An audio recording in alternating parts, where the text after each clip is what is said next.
Hello दोस्तों, नमस्कार। Aditya classes exam गुरु channel में आप सबका स्वागत है। आज लाइव क्लास मौसम खराब की वजह से नहीं चल पाया, नेटवर्क ठीक से काम नहीं कर रहा था, बफरिंग हो रहा था। इस वजह से आज के लाइव क्लास के मोड को रिकॉर्डिंग मोड में मैं आपको दे रहा हूँ।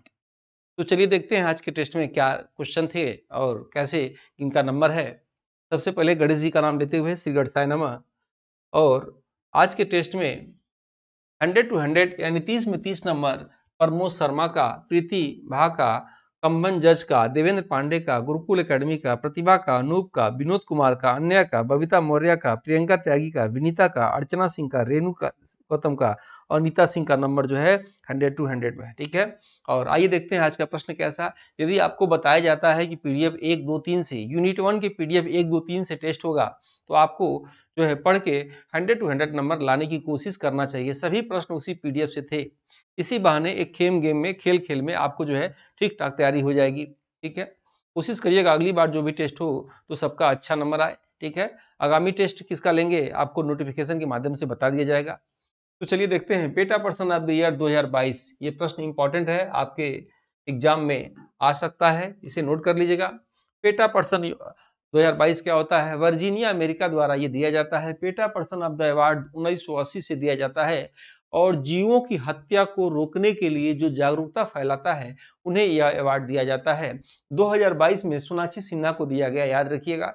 2021 में पिछली बार जो है आलिया भट्ट को दिया गया था। जैसे एक रिपोर्ट आई थी कि 1.4 अरब जीवों की हत्या हो गई उनके उत्पादन के लिए या उनसे व्यापार करने के लिए। तो सोनाक्षी सिन्हा ने क्या किया कि खून से लथपथ थैला का जो है प्रचार किया, लगा प्रचार किया, जिससे लोगों में जागरूकता फैला। और जो है इसका कारण क्या होता है, क्यों ऐसा किया जाता है कि बेवजह जीवों की हत्या करके उससे व्यापार को रोका जाए और जागरूकता फैलाया जाए, इसलिए ये अवार्ड दिया गया। आपके एग्जाम में इंपॉर्टेंट है, याद रखिएगा। सोनाक्षी सिन्हा, दीपिका पादुकोण को 19 में एक अवार्ड दिया गया था मानसिक जागरूकता फैलाने के लिए। तो याद रखिएगा क्रिस्टल अवार्ड दिया जाता है। क्रिस्टल अवार्ड मानसिक जागरूकता फैलाने के लिए दिया जाता है। आइए देखते हैं नेक्स्ट। कंगना रनौत के विषय में आप जान ही रहे होंगे, पद्मश्री अवार्ड दिया गया था इनको। ठीक है। नेक्स्ट हम लोग आइए बात करते हैं कर्नाटक रत्न अवार्ड। आप जानते होंगे कम उम्र में अभी हार्ट अटैक से मृत्यु हुआ एक एक्टर, दक्षिण भारत के एक्टर जिनका नाम था पुनीत राजकुमार।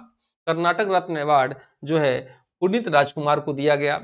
और रतन टाटा को असम वैभव पुरस्कार दिया गया। कौन सा दिया गया? असम वैभव पुरस्कार इनको दिया गया। असम का सबसे, नरेंद्र मोदी को याद रखिएगा, लता मंगेशकर दीनानाथ, लता लता दीनानाथ दीनानाथ मंगेशकर मंगेशकर पुरस्कार 2022 दिया गया।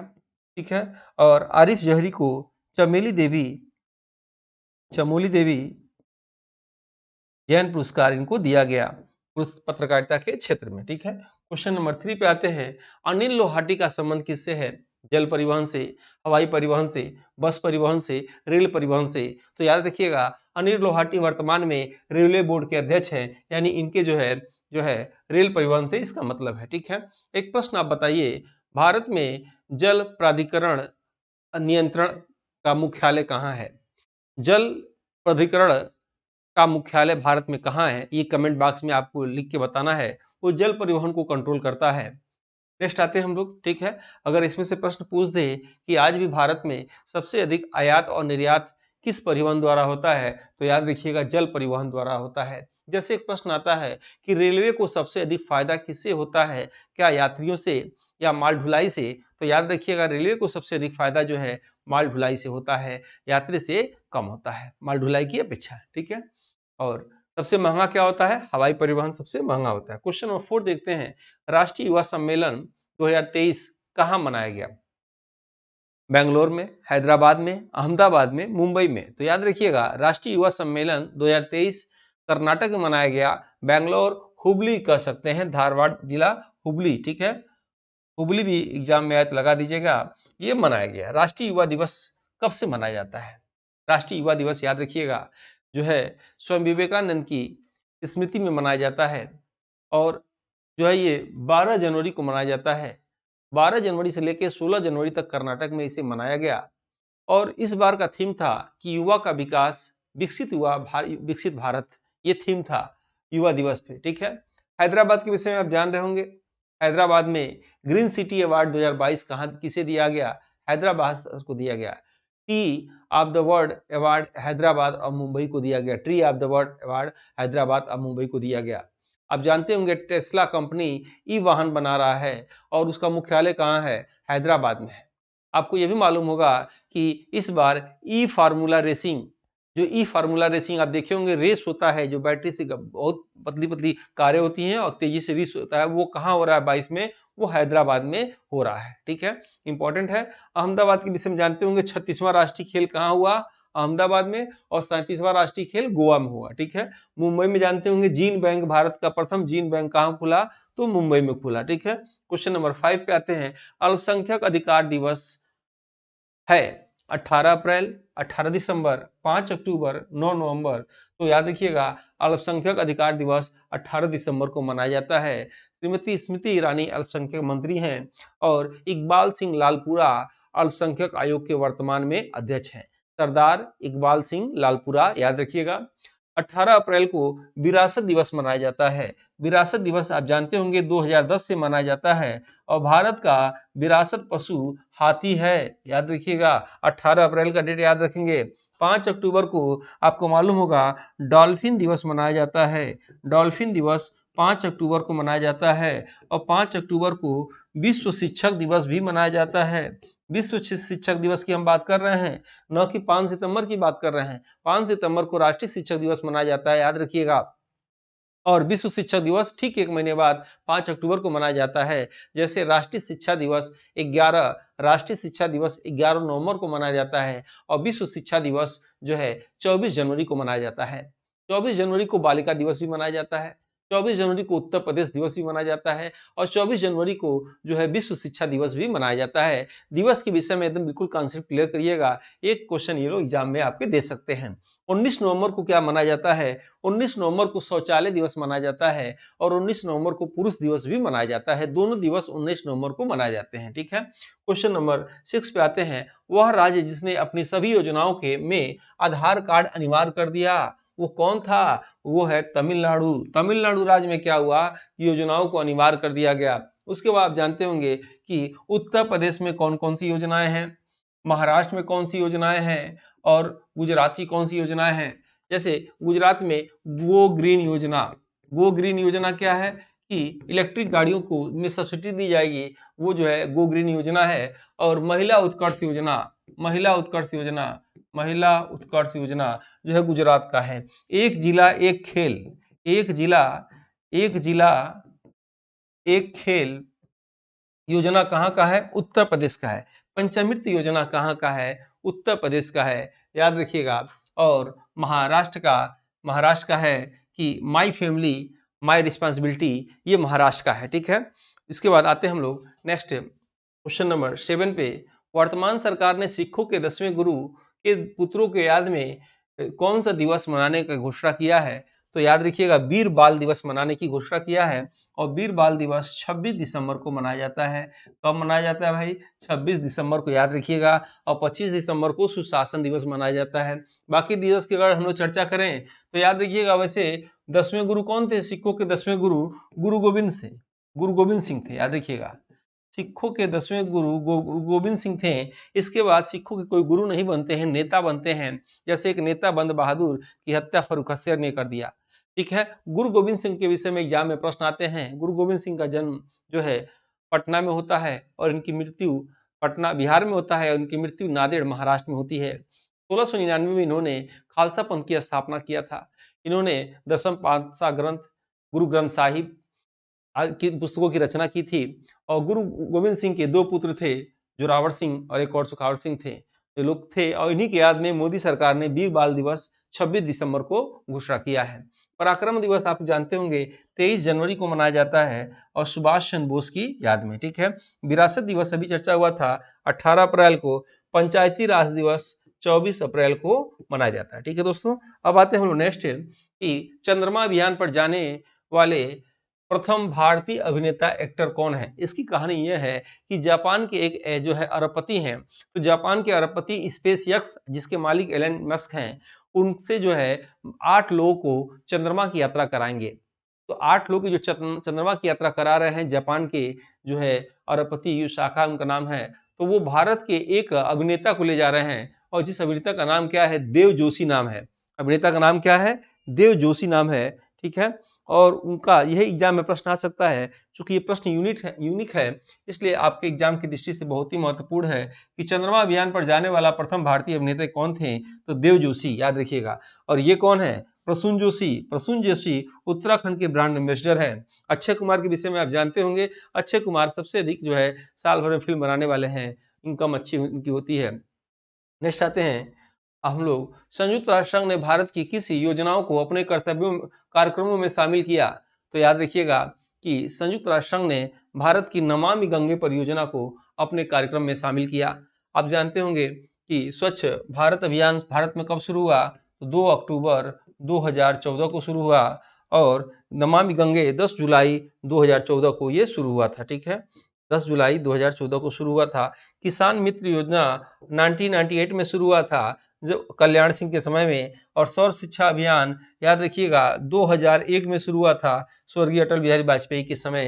ये चारों डेट एग्जाम में पूछता है, इसे आप याद रखेंगे। ग्रामीण महिलाओं की आकांक्षाओं को सहायता प्राप्त करने के लिए जम्मू कश्मीर में किस योजना की शुरुआत हुआ, नारी को नमन योजना, उम्मीद योजना, लाडली योजना और बहिनी योजना। तो याद रखिएगा जम्मू कश्मीर में जो है ग्रामीण महिलाओं की आकांक्षाओं की सहायता करने के लिए उम्मीद योजना लागू किया गया। नारी को नमन योजना ये हिमाचल प्रदेश का है। ये जब बस में जाएंगे ये इनके टिकट जो है आधा लगेगा। ये नारी को नमन योजना हिमाचल प्रदेश, जयराम ठाकुर जब मुख्यमंत्री थे तो ये लगाए थे, ठीक है। अब देखेंगे लाडली योजना ये मध्य प्रदेश का है, मध्य प्रदेश का, महिलाओं को उच्च शिक्षा में ले जाने के लिए। बहिनी योजना ये सिक्किम का है और सिक्किम में जैसे छात्राओं की शिक्षा को बढ़ाने के लिए भैया उनको उत्कर्ष के लिए बहिनी योजना शुरू किया गया है। 11वां देखते हैं, भारत के प्रथम सीडीएस कौन है, chief defence of staff Bharat के कौन है, अब तो नहीं है, स्वर्गीय बिपिन रावत जी हैं, आप जानते होंगे। अनिल चौहान कौन है, तो वर्तमान में सीडीएस है। वर्तमान में सीडीएस आपके एग्जाम में पूछ दे तो क्या लगाएंगे, जो है अनिल चौहान। मनोज पांडे, तो मनोज पांडे सेनाध्यक्ष हैं वर्तमान में, ठीक है। नेक्स्ट आते हैं हम लोग, क्वेश्चन नंबर 12, 2022 में पोप ने संत की उपाधि से किसे घोषित किया, बीएस सुब्रमण्यम को, विनीत देवगौड़ा को, उमेश मल्होत्रा को, देव सहायम पिल्लई को। तो देव सहायम पिल्लई को याद रखिएगा संत की उपाधि दिया गया। ये प्रश्न ये आता है कि ये जो है वेटिकन सिटी, विश्व का जनसंख्या में और क्षेत्रफल में सबसे छोटा देश कौन सा है, वेटिकन सिटी। वहां पोप रहते हैं, पोप मतलब ईसाई संत रहते हैं। कुछ क्रियाविधि उनके रूल रेगुलेशन होते होंगे, इसको देखने के बाद वो फाइनल डिसीजन लेते हैं कि किसे जो है संत की उपाधि दिया जाएगा। तो देव साहब पिल्लई को जो है ये दिया गया जो है 2022 में संत की उपाधि, ठीक है। अब क्यों दिया गया, क्या इसके रूल है, ये एग्जाम में नहीं पूछता है, बस सीधे सीधे याद रखिएगा। ये तत्काल के नहीं है, 1712 में इनका जन्म हुआ था। ये हिंदू थे, ईसाई धर्म अपना लिए थे। 1752-50 के लगभग इनकी मृत्यु हो गई थी और अभी जाके उन लोग को कुछ हो रहा होगा तो ऐसे दे रहे होंगे, ठीक है। अब आते हैं नेक्स्ट क्वेश्चन नंबर 13 पे।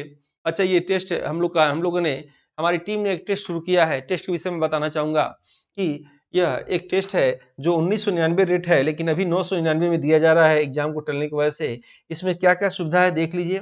इसमें फ्री में है क्या, पीडीएफ नोट्स हिंदी इंग्लिश में, मॉडल पेपर है, सिलेबस वाइज टेस्ट है, ग्रुप वाइज टेस्ट है, अभी डेली टेस्ट हो ही रहा है, सालवर्ड पेपर है, 6 यूनिट वाइज पीडीएफ बता के टेस्ट लिया जाता है ताकि आपको कंटेंट आराम से याद हो जाए।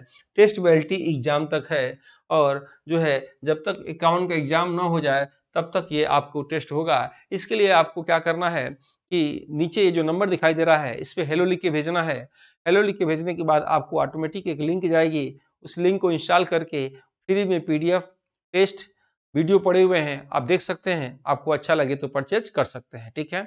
और विशेष जानकारी के लिए इस नंबर पे आप मैसेज या आवश्यकता अनुसार कॉल भी कर सकते हैं, ठीक है। आपको टेलीग्राम ग्रुप में जुड़ने के लिए हमारे डिस्क्रिप्शन में उसका लिंक दिया है, उसमें सूचनाएं दी जाती हैं। आप चाहें तो टेलीग्राम ग्रुप में ज्वाइन ले सकते हैं, ठीक है। और टीम हमारी स्पेशल यूपीएससी के लिए टेस्ट को तैयार कर रही है और जो है आपकी परीक्षा में निश्चित ही नंबर को बढ़ाने में ये सहायक होगा। आते हैं हम लोग नेक्स्ट आते हैं, अमेरिका के टेनिस खिलाड़ी कौन है, तो अभी हाल में उन्होंने संन्यास लिया, एग्जाम में आ सकता है, तो सेरेना विलियम्स याद रखिएगा। यहाँ आपको 2 प्रश्न याद करा दे रहे हैं। ये सेलेब्रिटी 2022 में, ये तो ऑस्ट्रेलियन ओपन, ये है भी ऑस्ट्रेलिया के और इन्होंने खिताब जीता ऑस्ट्रेलियन ओपन जो है महिला एकल में, ठीक है। तो ऑस्ट्रेलिया ने पे ये कहाँ की है, ऑस्ट्रेलिया की है। अमेरिका की सेरेना विलियम्स, नाओमी ओसाका ये जापान की है, याद रखिएगा नाओमी ओसाका जापान की है। क्वेश्चन नंबर 14 पे आते हैं। 14 है, किस भारतीय खिलाड़ी के नाम पर इंग्लैंड का लिजिस्टर क्रिकेट ग्राउंड का नाम रखा गया है? तो ये सुनील गावस्कर, सचिन तेंदुलकर, सौरभ गांगुली, कपिल देव। तो याद रखिएगा सुनील गावस्कर के नाम पर इंग्लैंड का लिजिस्टर क्रिकेट ग्राउंड का नाम अब जो है सुनील गावस्कर जो है क्रिकेट ग्राउंड रखा गया है। आपके एग्जाम में इंपॉर्टेंट है, ये आ सकता है, इसे रटे रहिएगा, ठीक है। किसी चीज को देखने से जल्दी याद होता है। Steel man of the India के नाम से किसे जाना जाता है, जिनका भी हाल में ही मृत्यु हुआ? तो याद रखिएगा जे ईरानी, जमशेद ईरानी जो है इनको स्टील मैन ऑफ इंडिया के नाम से जाना जाता है, ठीक है। नेक्स्ट है 2022 में टाइम पत्रिका द्वारा पर्सन ऑफ द ईयर, देखिएगा ये न्यूयॉर्क द्वारा निकाला जाता है। अभी हमने पहला क्वेश्चन बताया था PETA person of the year, यह है time person of the year, यानी किसे दिया गया 22 में? तो याद रखिएगा व्लादिमीर जेलेंस्की को दिया गया, इनकी वीरता के लिए। अभी भी लगभग 1 साल से युद्ध कर रहे हैं रूस के खिलाफ, व्लादिमीर पुतिन के खिलाफ युद्ध कर रहे हैं। आप जानते होंगे ये जेलेंस्की कहाँ के हैं? तो यूक्रेन के राष्ट्रपति हैं, वर्तमान में अभी भी हैं, और यूक्रेन की राजधानी कीव है। व्लादिमीर पुतिन रूस के राष्ट्रपति हैं, और जो बाइडेन अमेरिका के राष्ट्रपति हैं। नरेंद्र मोदी जो है भारत के प्रधानमंत्री 15वें क्रम के हैं, सब लोग इस बात को जान रहे हैं, ठीक है। आते हैं क्वेश्चन नंबर 17 को। राफेल विमान उड़ाने वाली प्रथम महिला पायलट का नाम क्या है? भावना कंठ, शिवांगी सिंह, संतोष यादव, सरला टकसाल। इसमें देखिएगा 2 प्रश्न बनेगा। पहला प्रश्न आएगा कि भारत की प्रथम वायुयान या जहाज उड़ाने वाली महिला कौन है? तो सरला टकसाल लगाइएगा, ठीक है। भारत की प्रथम महिला जिसने विमान उड़ा दी, भारत की प्रथम महिला जिसने लड़ाकू विमान उड़ा दिया, तो भावना कंठ लगा दीजिएगा। लेकिन राफेल विमान जो फ्रांस से मंगाया गया था उसको उड़ाने वाली प्रथम महिला, तो शिवांगी सिंह को लगा दीजिएगा। ये आपको इंपॉर्टेंट है, एग्जाम में आ सकता है। नेक्स्ट देखिएगा क्रिकेट खिलाड़ी, ठीक है। क्रिकेट खिलाड़ी शेनवान किस देश के लेग स्पिनर गेंदबाज थे? ऑस्ट्रेलिया के, न्यूजीलैंड के, इंग्लैंड के, पुर्तगाल के। और ये है ऑस्ट्रेलिया के। इनके विषय में भी हाल में एक एग्जाम में प्रश्न आया था। तो इन्होंने अपने संन्यास के दौरान आखिरी गेंद में, अपने जीवन के आखिरी गेंद में आखिरी विकेट लिया, तो इन्हीं शेरनवान का नाम जो आता है ऑस्ट्रेलिया से है इनके। नेक्स्ट आते हैं रिकीमा रीता शेरपा का संबंध है, ये क्या है? टेनिस खिलाड़ी हैं, तैराक हैं, पर्वतारोही हैं, या साहित्यकार हैं? तो याद रखिएगा कीमा रीता शेरपा ये जो है पर्वतारोही हैं, ठीक है। नेक्स्ट 20वां प्रश्न, शेखर जोशी का संबंध किससे है? क्या ये गायक हैं, फिल्मकार हैं, साहित्यकार हैं, कथावाचक हैं? तो हिंदी के साहित्यकार हैं, याद रखिएगा हिंदी के साहित्यकार हैं कौन? शेखर जोशी। आपके एग्जाम में आ सकता है, हाल में ही इनकी मृत्यु हुई है। भारत सरकार ने कृषि में शून्य डीजल का उपयोग का लक्ष्य बनाया है, यानी 2023 की 3 चीजों को आप याद रखिएगा। पहला, ये प्रश्न ये क्या कर रहा है, देखिएगा भारत सरकार ने कृषि में शून्य डीजल का उपयोग बनाने का लक्ष्य रखा है। तो ये कब रखा है? तो 2024 में। मैं बता रहा था 23 में याद रखिएगा सरकार की एक योजना है कि पूरे भारत के रेलवे को विद्युतीकरण कर दिया जाए, ठीक है। पहली इनकी योजना है। और दूसरी योजना है कि पूरे भारत में जो पूर्वोत्तर राज्य हैं, तो पूर्वोत्तर राज्य में जितनी राजधानियां हैं, जैसे पूर्वोत्तर राज्य की राजधानी कितनी है? पूर्वोत्तर राज्य में राजधानी है लगभग 8 राज्य हैं। तो सबसे बड़ा असम, सबसे छोटा सिक्किम।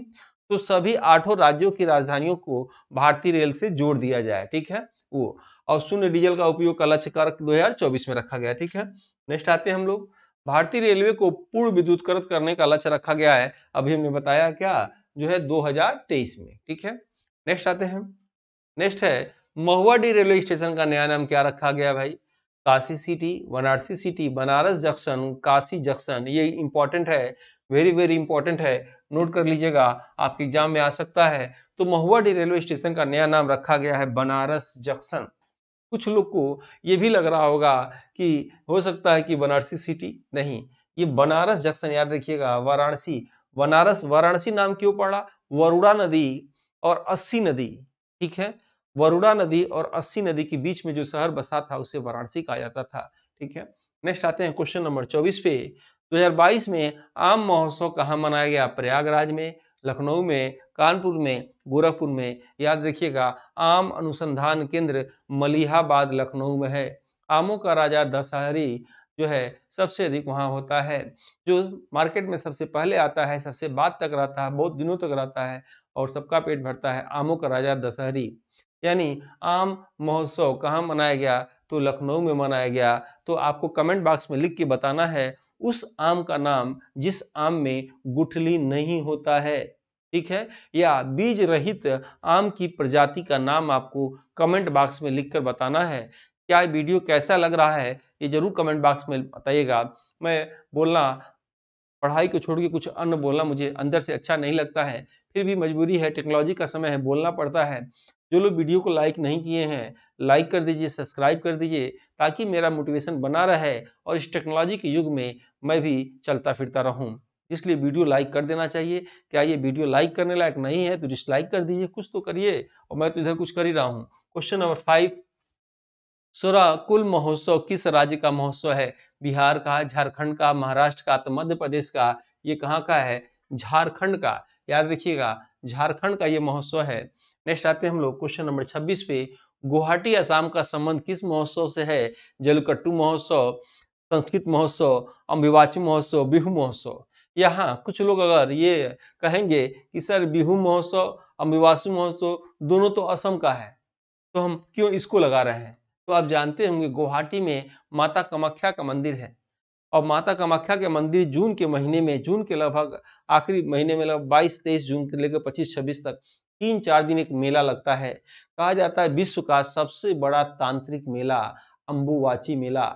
और आप जानते होंगे माँ का चमत्कार यहाँ क्या होता है, ठीक है? वो चमत्कार, वो प्रसाद लोग लेकर जाते हैं, वो कपड़ा लेके जाते हैं लोग, उसी कपड़े की प्रसाद बांट के सबको दे दिया जाता है। तो इसलिए गुवाहाटी शब्द आया है तो हम क्या लगाएंगे? अंबुवाची लगाएंगे अगर, ठीक है? क्योंकि वो गुवाहाटी में ही, उस मंदिर में ही ये मेला होता है, ठीक है? क्वेश्चन नंबर 27 पे, केंद्र सरकार ने 24 तक कौन सा लक्ष्य रखा है? केंद्र सरकार ने 24 तक कौन सा लक्ष्य रखा है? तो याद रखिएगा, उर्वरक में आत्मनिर्भर बनाने का लक्ष्य, रेलवे का पूर्ण विद्युतीकरण करने का लक्ष्य, पूर्वी भारत के सभी राज्यों की राजधानी तक रेल का नेटवर्क और डिजिटल रेडियो की शुरुआत का लक्ष्य। तो इसमें आंसर क्या होगा कि डिजिटल रेडियो की शुरुआत का लक्ष्य। और ये है, ये तीनों जो है याद रखिएगा, ये 2023 का है। आपको याद रखना है कि भारत सरकार का 23 में मुख्य लक्ष्य क्या क्या है? तो उर्वरक में आत्मनिर्भर बनाने का लक्ष्य, रेलवे का पूर्व विद्युतीकरण करने का लक्ष्य और पूर्वी भारत के सभी राज्यों की राजधानी को जो है रेल से नेटवर्क जोड़ने का लक्ष्य, ठीक है? आते हैं नेक्स्ट क्वेश्चन नंबर 28 पे आएंगे। एकता नगर रेलवे स्टेशन का नाम बदलकर रख दिया गया है क्या? Mughal Sarai, Kevadia railway station, Faizabad railway station, Habibganj railway station, ठीक है? तो देखिएगा, एकता नगर यानी एकता नगर स्टेशन पहले केवड़िया रेलवे स्टेशन था। यहाँ आप ट्रेन से उतरेंगे तो विश्व की सबसे ऊंची मूर्ति स्टेच्यू ऑफ यूनिटी को जाएंगे, ठीक है? याद रखिएगा। तो उसका नाम बदल के एकता नगर रेलवे स्टेशन रख दिया गया है। मुगल सराय का रेलवे स्टेशन क्या रख दिया गया है? पंडित दीनदयाल, आप सबको मालूम होगा, पंडित दीनदयाल रखा गया है। फैजाबाद रेलवे स्टेशन का नाम बदल के क्या रखा गया है? अयोध्या कैंट रख दिया गया है, अयोध्या कैंट रखा गया है।